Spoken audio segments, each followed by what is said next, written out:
Good morning. Welcome to the Science of Mind class. I'm Dr. Petra, and we're happy to be together today we're starting a whole new chapter. We're starting a whole new chapter in the Science of Mind, chapter 18. It's called the Law of Attraction. Yay! And we know the law of attraction. There's lots of buzz around the law of attraction. We want to remember that we're setting it in the context of, we've just done mental equivalence. Before that, we did principles of successful living. Those were the chapters. And before that, we talked about physical perfection. So remember that we're building processes, practices that we can do that invite us to engage in the co-creative process in a conscious manner. So they all are mutually reinforcing. Sometimes it's important to really pay attention to principles that we can put into place. Sometimes it's really important to pay attention to our mental equivalent. Remember, we talked about 3 or 4 different ways to build and grow mental equivalence and what that's all about. The same thing will be true as we move now into the law of attraction. The law of attraction has been very popularized and often, I think, is taught in a relatively simplistic and, quite frankly, significantly materialistic manner. It's okay. It's an okay place to start. But the law of attraction is a way of describing what happens once we've built our mental equivalent. So it's not something that we turn on and off. It's not like the ignition in our car where we decide, we're going to go somewhere. We put an end in mind, and then we get in the car and we turn the key so that we can drive to that location.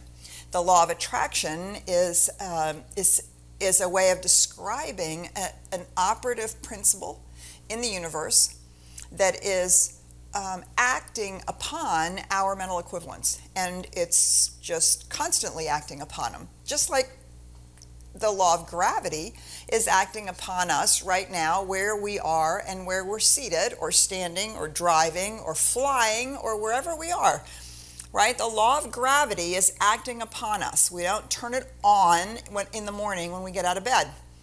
It's always acting upon our bodies. And all bodies have gravitational force, right? So they're acting upon each other. The moon doesn't turn on and off the tides. It is the gravitational pull of the moon that is moving our tides in and out constantly. Do you see what I'm trying to get at? So it's not like we start the law. It's not like we actually decide, I'm going to start using the law of attraction. What we're trying to do is understand how this particular law operates, what it's operating on, and how we can consciously engage with it. Just as we learned how to consciously engage with the law of gravity, the law of aerodynamics, and fly a plane or actually go up into space. So I get to these points in the Science of Mind where I just like start wanting to read. I want to start reading paragraphs to you because it's so chock full and there's so much in here that's really amazing. So I'm going to try not to read every word to you, but this, there's some really powerful stuff here at the beginning of the law of attraction. So this process that we're talking about is the constructive use of our mental laws, of our spiritual laws. It is the constructive use of the laws. Just as any other law we use constructively to heat our homes, put light in our homes, the different ways in which we engage with the natural world. So this is just the second sentence. Since we are thinking beings and cannot stop thinking, and since creative mind receives our thought and cannot stop creating, it must always be creating something for us, right? Just exactly what we're saying. The process is always going on. The question is, it depends wholly upon what we are thinking. And it's not just what we're thinking consciously, it's what we're thinking unconsciously. It's the thoughts, attitudes, feelings, beliefs that make up the consciousness that we have about things, right? So it's not just, oh, I am now having a rational thought. It's not just linear thinking, and it's clearly not just conscious thinking, but it is these mental equivalents that we talked about in the last number of weeks, the chapter. It's the sum total that we're holding in our consciousness about how life is, about who we are, about what we think is going to happen. All of those kinds of things, from very specific to very broad, that is covered under the idea of thinking. Now, I love this next sentence. This is the first sentence of the next paragraph. Thought can attract to us that which we first mentally embody, that which has become a part of our mental makeup, a part of our inner understanding. Okay, and so this is what takes this idea of the law of attraction far beyond, I think, some of the very sort of introductory ways in which the law of attraction is presented. So the earliest example of the law of attraction that I remember was an author who talked about writing $1 million check to himself, making it really big, and then putting it on the ceiling above his bed. So every morning he woke up and he saw this $1 million check written out to him. And in that story, right, as he tells that story, it's easy to think that it was just visualizing that $1 million check that somehow magically caused him to be a best-selling author and then make millions. But he talks about the fact that he looked at that check for a year. He looked at that check. And what happens in that process, if we will work it, is that we begin to embody. What does it mean to embody? Well, that's everything we talked about in terms of mental equivalence. We become the person who can receive $1 million check. We become the person who can write something that will receive $1 million check. We embody it, which is so much more, as we learned in mental equivalence. It's so much more than I am now imagining myself. I am thinking about receiving $1 million check, right? So we want to start out recognizing that there's something much deeper going on. We're not having an image or a thought and turning on the law of attraction. What we want to do is to use our lives like a scientific experiment. If I change something on the inside, will something on the outside change? If I embody a new acceptance about myself, will something on the outside change? If I can really embrace success or love or joy or contribution, if I can really embrace that that's the truth of who I am, will something on the outside change? And what the law of attraction is describing is the inevitability that the outside world will change in conformity to how we are changing what we embody. It will attract this mental okay, so then it goes on to this next couple of sentences. Every person is surrounded by a thought atmosphere. This mental atmosphere is the direct result of conscious and unconscious thought, which in turn becomes the direct reason for and cause of that which comes into our lives. Okay, so let's unpack that for just a minute. Every person is surrounded by a thought atmosphere. Is there anybody that you know of that that's not true about? Anybody? Anybody that you can think of? don't we recognize some people who tend to have a very peaceful demeanor, some people who have a positive demeanor, some people who are always running around the world stressed or angry?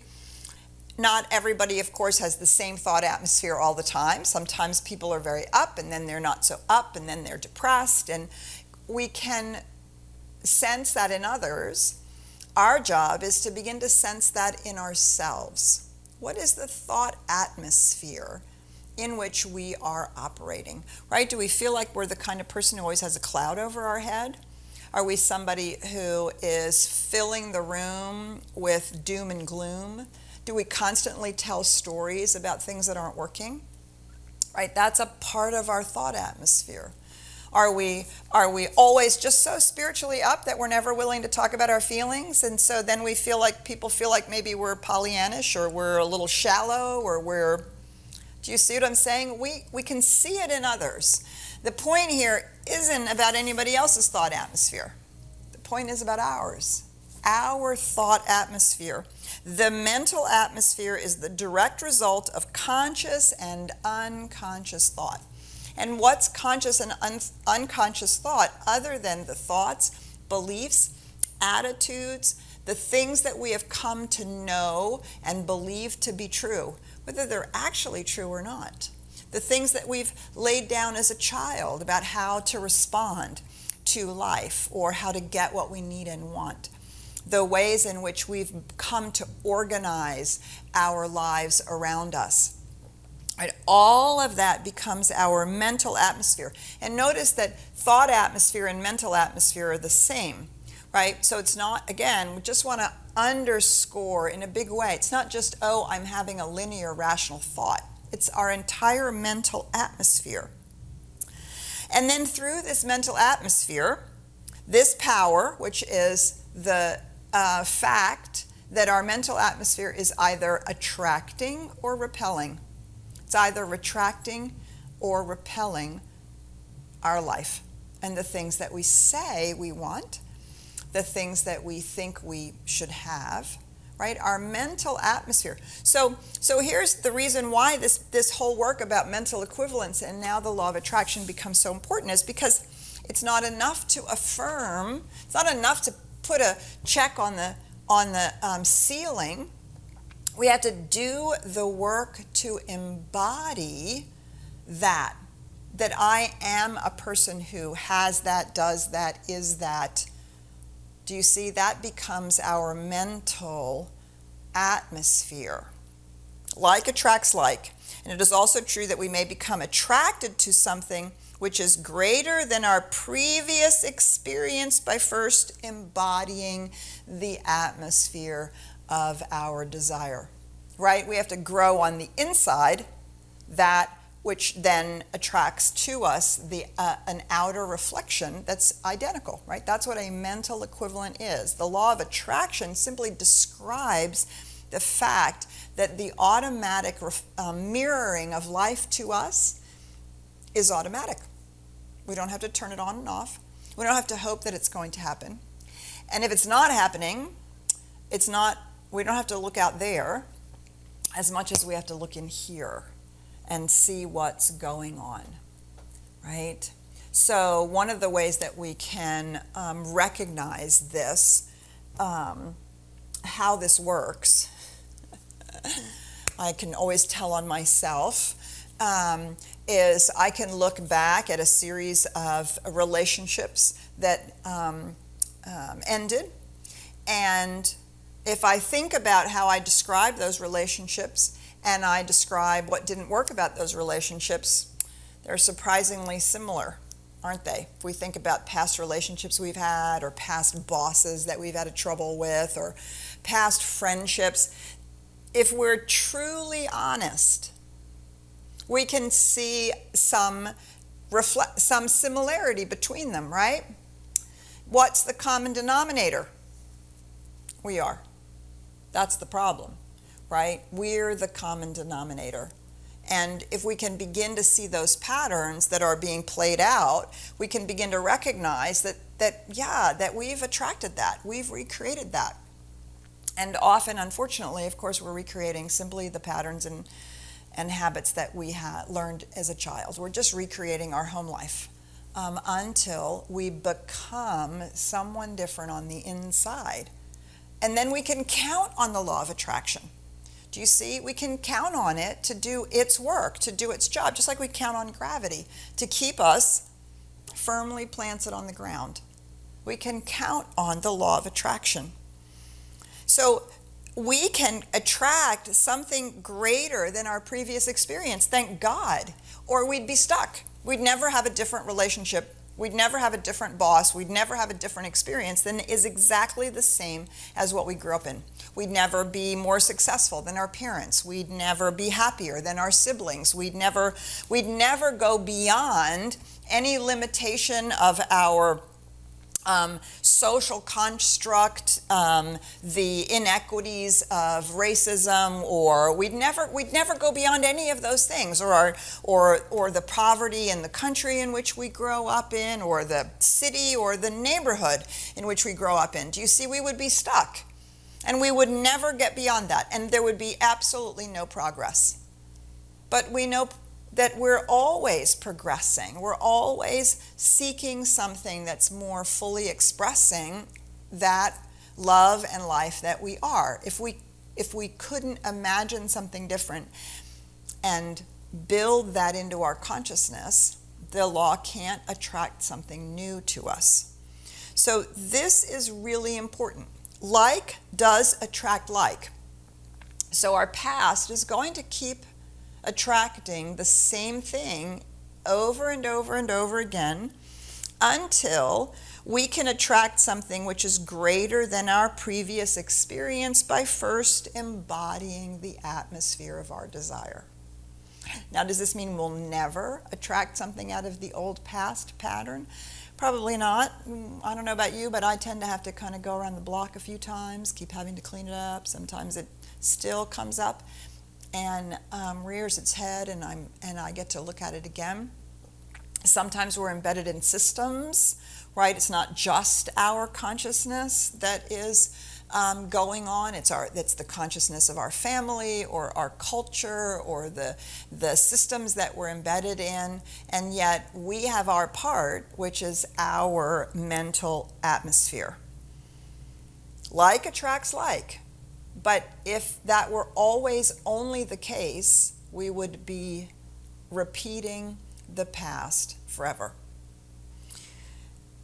We can attract something which is greater than our previous experience by first embodying the atmosphere of our desire.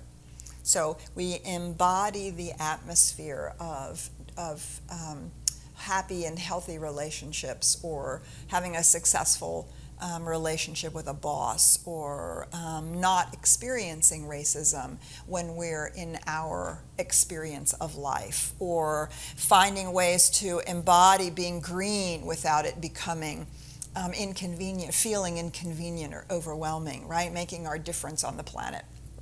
These are all things that we do by embodying it within ourselves first. All right, so we're going to stop there because this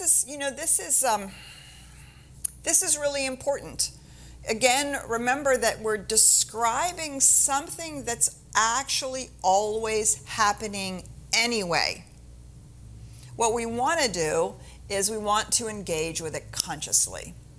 So we're going to stop and see what comments or questions do you have? Where do you struggle with this? Or perhaps you have an inspiring story for the rest of us, how you have actually shifted your mental atmosphere around something. We'd love to hear some of those too. So we're going to stop now and say good morning to Ryan and turn it over to him and see what's going on out there. Good morning, Ryan. Well, what's going on out here is I'm hanging out with my good old pal, Richard. Welcome, everybody. So good to be a part of this special service today. Yes, I love hearing everybody's comments. I've been seeing a lot in the chat as you've been going along here, Great. Petra. And I do want to read one before I get into it. Okay. This one is, and I'll call you out, Bobby, because she's my helpful T-shirt maker. Uh-huh. She reminded me of this quote by Carl Jung, and it says, "Until we make the unconscious conscious, it will direct our lives, and we will call it fate."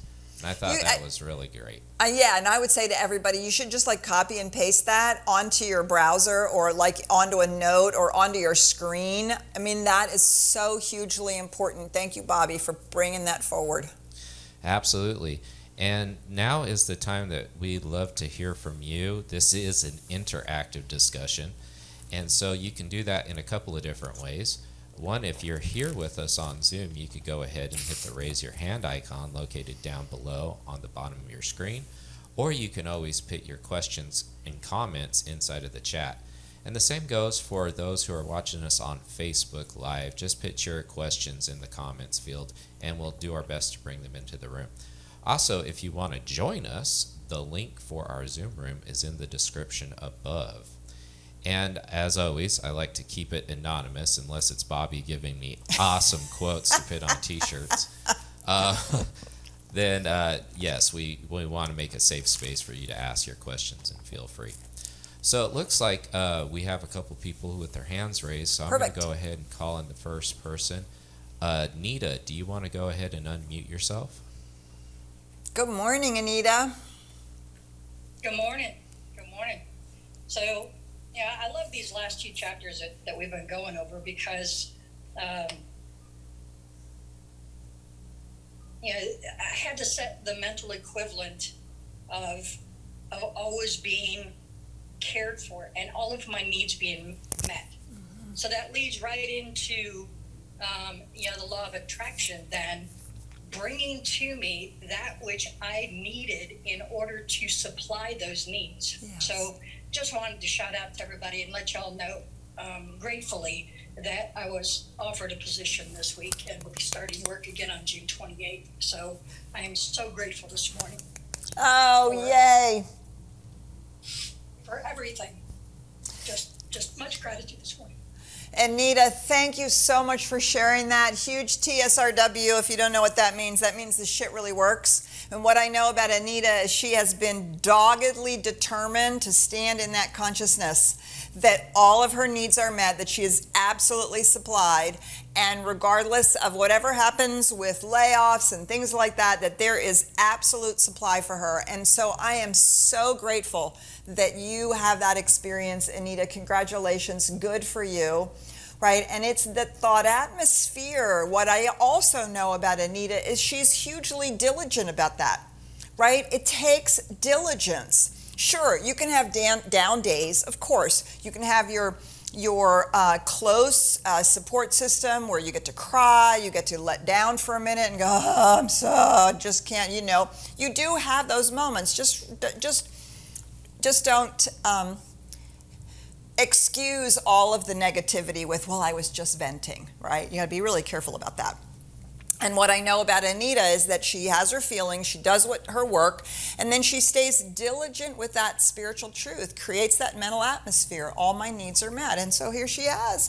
We get to celebrate with her. Thank you so much for sharing that. And what I know to be true is it wasn't easy. And so good for you. Thanks, Anita. Yeah, shout out to Anita. That was really awesome. Thank you for sharing that. All right, next person I'm going to call up, Dennis. Do you want to go ahead and unmute yourself? Good morning, Dennis. Good morning.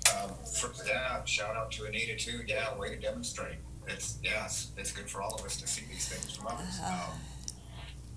And there was no doubt, as you said, there's no doubt because of who she is. And set your mind and you go. But I was just going to sit here and be quiet today until it's Ryan and Bobby's fault, I guess, because the statement about until we make the unconscious conscious, it will direct our lives and we will call it fate. And tying in with this law of attraction thing, and this is something I've just started, what I'm going to say sounds so simple, but it took years of practice and contemplation to realize this. So why am I not achieving in certain areas it's fine, in other areas, well, why is this so difficult to get where I want to go? You know why? Because subjectively, I think I don't deserve it. Yes. Period. I have uncovered this. Beautiful. So now I get to move forward with Yes. And and it's come up several times in the last few weeks. It's like, I mean, I'm catching it. And I go, no, I do deserve it. Yes. Yes. So just set your mind. Yes. Beautiful. Absolutely. Dennis, thank you so much for saying that. Right? Because this is one of the fundamental flaws in our mental equivalent. We, one, believe we're separate. It's our sense of separation from oneness. And two, because we believe we're separate, because we believe we're this little isolated human being, right? We think, well, who am I to have a good, to experience it? Then we have all of the negative messages from our family. We have lots of negative messages from our Judeo-Christian heritage. And we think, well, this is as good as it's going to get. I'm like, I don't, and we have those deep unconscious a sense of somehow that's not for us, right? Whether it's self-worth, self-esteem, whether it's worthiness, deserving, all the different words that we use, all the different ways we describe it, somehow we're standing outside the door. That good doesn't actually belong to us. And you've said something so important, right? And so from a psychological point of view, we do that kind of work. Self-worth, self-esteem, I'm worthy, I'm deserving. But I'll tell you what, a really powerful place to go from a metaphysical point of view is Emma Curtis Hopkins. And Emma Curtis Hopkins is, anyway, it doesn't matter. That's a tangent. Emma Curtis Hopkins says this thing. This is my favorite quote. You should write this down. There is good in the universe, and I ought to have it. There is good in the universe, and I ought to have it. Why? Because I'm here. Because I am a place where life is showing up. And so this doesn't mean I should have a material opulence to the point where it's ridiculous. This doesn't mean my good takes from anybody else's good. But there is good in the universe. Joy, happiness, fulfilling relationships, successful work, contribution, an ability to give my gift, opportunities that allow me to express myself, ways in which my life can be organized so that it is fulfilling to me, right? That is my good, and I ought to have it. Just as the polar bear ought to have an Arctic that sustains it, and the jaguar ought to have a jungle that sustains it, and the humpback whales need oceans. They ought to have the good that sustains them. We too ought to have the good that sustains us, and we ought to have it. We don't have to deserve it. We don't have to become any different than we are. We ought to have it. And Dennis, you've led beautifully into this next paragraph, which begins with taking as the starting point the idea that the essence of our life is God, is spirit, is the divine one life, the essence of our life. So for me, I love that you shared this, Dennis. It's so important because this is part of the mental atmosphere that we're not always conscious about, that we are in fact recreating. I remember the first time I realized that every time I said something negative about myself, or I felt like I wasn't good enough to deserve something, or that to have it work out. Every time I was doing that, I was actually dissing God. Well, God doesn't deserve that. Well, Spirit doesn't deserve that. Spirit doesn't get to have that. What? We would never say that, would we? Well, I'm sorry, love doesn't get to be expressed. Oh, no, joy doesn't deserve to be joyful. Is that not the most ridiculous thing you've ever heard? But if the essence of our life is the divine presence, if we are individualized expressions of the one infinite life, and it's discovering what it's like to be individualized, every time we have any unconscious limitation of unworthiness or deserving, we're essentially saying God doesn't deserve to be fully expressed. Life doesn't deserve to be fully expressed. Spirit doesn't deserve to be happy and joyful, which is utter nonsense. If we are on any kind of a spiritual path at all, that those words just don't even make sense. They don't make sense about us either, which is why Emma can say there's good in the universe and I ought to have it. Not I, the little ego I that needs good so that I can say, oh, look at me. Oh, look at how successful I am. Oh, look at how great. Look at how spiritual I am. Not any of that kind of bullshit, right? It's the I that I ought to have the good that is allowing my life to be expressed, your life to be expressed. And whether that's because you've planted some new flowers, or you've planted a tree, or you've raised a child, or you're building a business. Do you see? I so love that you shared that, Dennis. And so when we talk about this from a spiritual point of view, from a metaphysical point of view, right, we're going way beyond the idea of self-worth or self-esteem, which can also borderline on an egoic, somewhat materialistic kind of expression of that, to a realization that the life that we live ought to be fulfilling and expressed, and therefore joy-filled and happy. So that is just fabulous, Dennis. Good for you for uncovering it, and I know you're going to do great work with it. All right, Ryan, we're going to turn back to you. Yeah, that was a great topic. I really appreciate you bringing that up. Okay, so I have the next person with their hand raised. It's JL. Do you want to go ahead and unmute yourself? Hi, JL. It's so good to hear you. Hey, Petra. Nice to see your face. Yay. So I was actually just probably repeating what Dennis said, but for me, there's certain items that my stake is in the ground for, in regards to things I've embodied, right? And so when you said that, I was like, okay, I need to write a list of things I need to embody so that I can, really put my stake in the ground for those, or figure out how to get there, right? Mm-hmm. So I will say my stake is in the ground when it comes to like certain news. Fear, I'm sorry, I'm kind of mumbling, but fear causes my stake to just kind of fly to the left, to the right. It gets a little wobbly, right? And so when it comes to the news and watching like our African Americans get killed by police officers, and the fear of having 3 black males in my home, and that Sure. my stake is in the ground when it comes to that. Is not my story. Yes. It's a story. It's not my story. Right. And it will never be my story. Mm-hmm. My stake is in the ground there. Mm-hmm. And I keep it there, which is so interesting, because other stuff I can't keep it there quite as firm because of fear. But I'm working on that, and I'm glad that I was able to come on today and hear that I need to embody a couple of more things. So beautiful.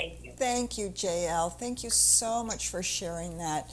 And I can only imagine how important it is for you to have that stake in the ground. And so it makes me wonder if the reason that you can have that stake in the ground is because your love is more important than your fear around that. The love of the black men in your household is so powerful. And I think this is one of the reasons why we say the universe is run on love.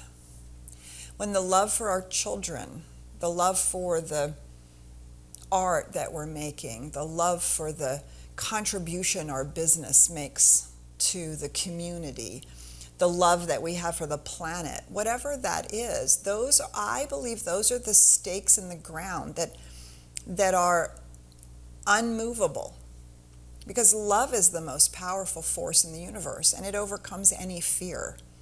And I think sometimes when our fear is wiggling those stakes, I think what we need to look for is, where's the love?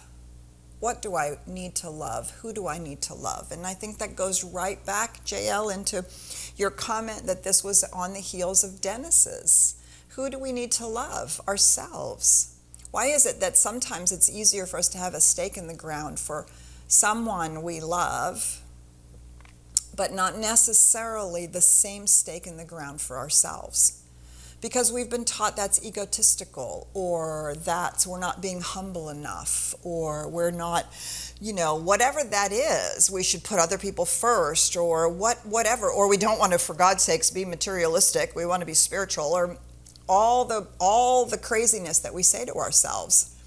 But if we are to love our neighbor as ourself, that also means we have to love ourself as our neighbor.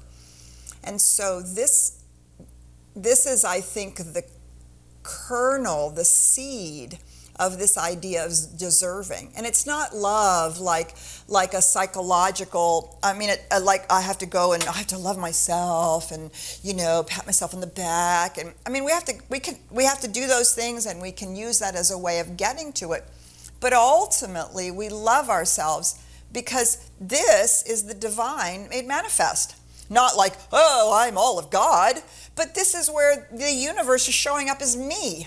And that's meaningful. It's as meaningful as the universe showing up as a hummingbird or a sequoia tree or a humpback whale or the earth or the galaxy. It's as meaningful and as important and as necessary.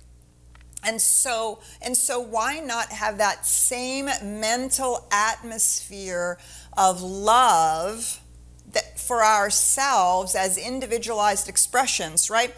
The starting point, the idea that the essence of our life is God, is the divine life made manifest.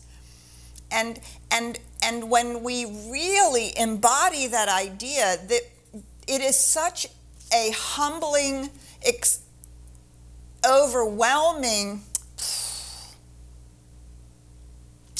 recognition of truth, that like the whole egotistical thing there's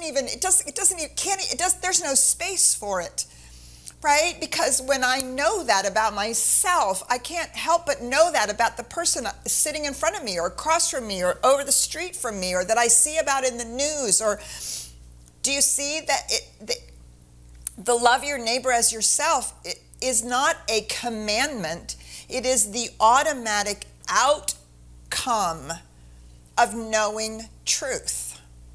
Then our stake in the ground becomes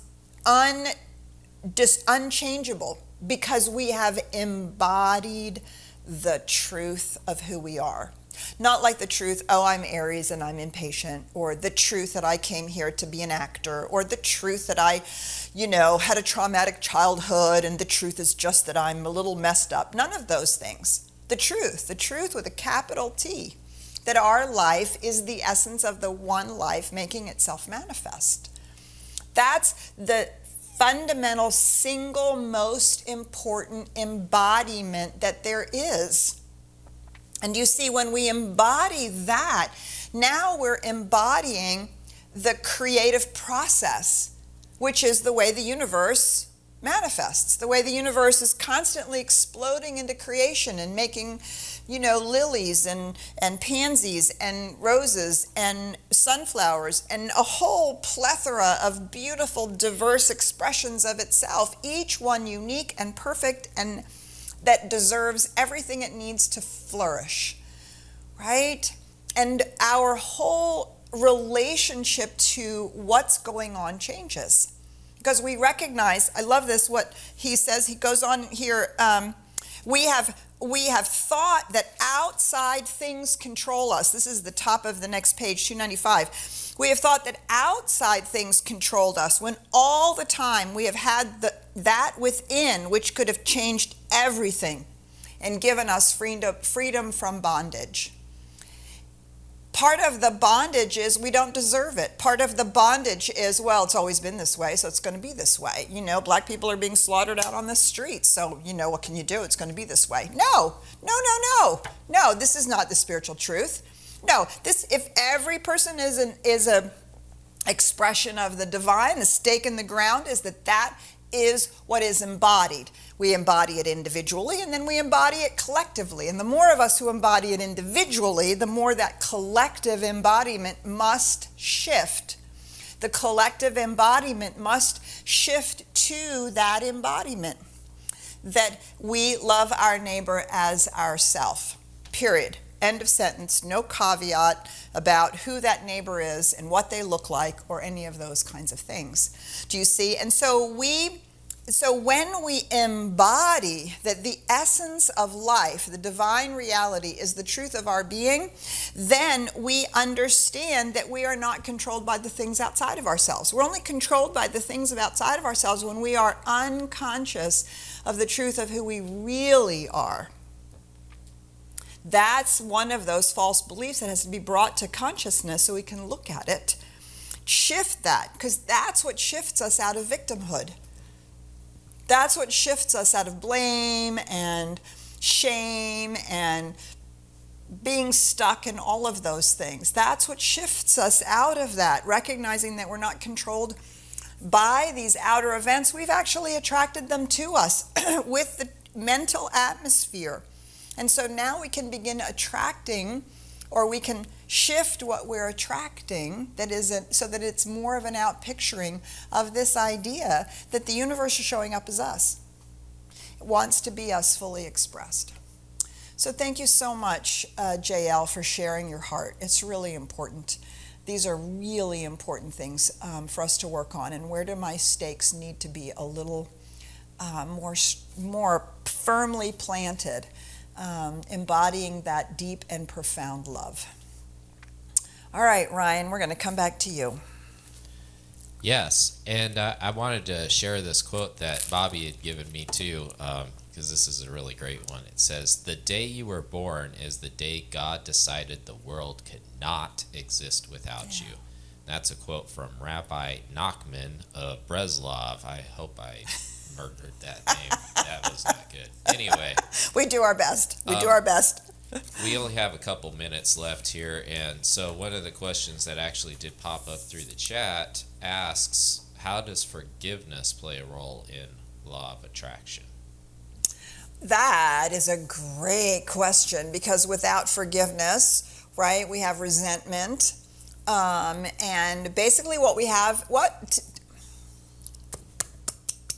So I have a little different take on forgiveness. I think that it's not so much forgiveness that we need, it's acceptance.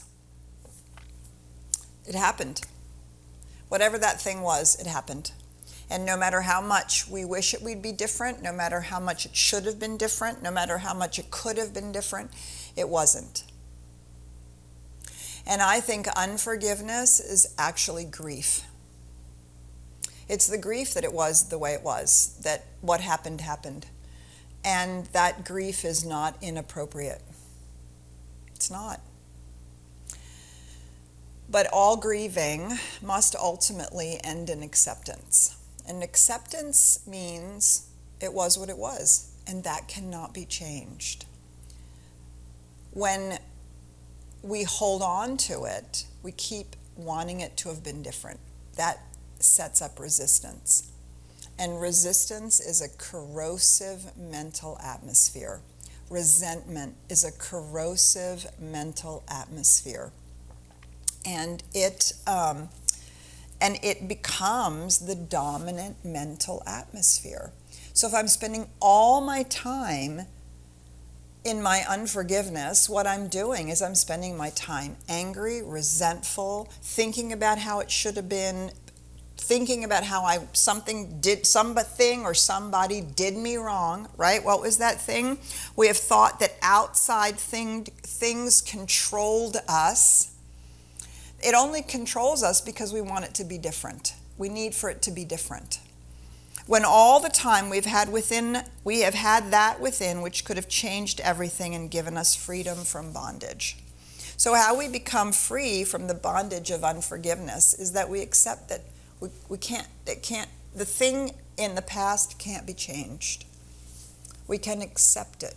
And when we can accept it, it no longer has any emotional content Doesn't mean it didn't happen. Of course it happened. That's what acceptance means. It happened. But it no longer has any emotional content. And when it doesn't have emotional content like that, it's no longer contributing to our thought atmosphere, to our mental atmosphere. Do you see? That corrosive atmosphere is now being lightened by spiritual truth. That changes everything. And then the law of attraction is going to start attracting something different to us. So it's a great question. Thank you so much. So we're going to carry on with the law of attraction. We're going to keep going deeper and deeper into it over the next few weeks. So do keep reading, keep practicing, keep paying attention, noticing what needs to be brought to the surface to be healed or shifted. Have a beautiful day. Join us in 30 minutes for our Sunday celebration. We do have an audition from Kirby Welch.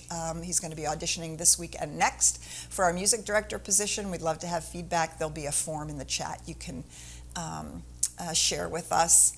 So we'll look forward to seeing you then, or we'll see you next week. Have a beautiful week. Bye for now.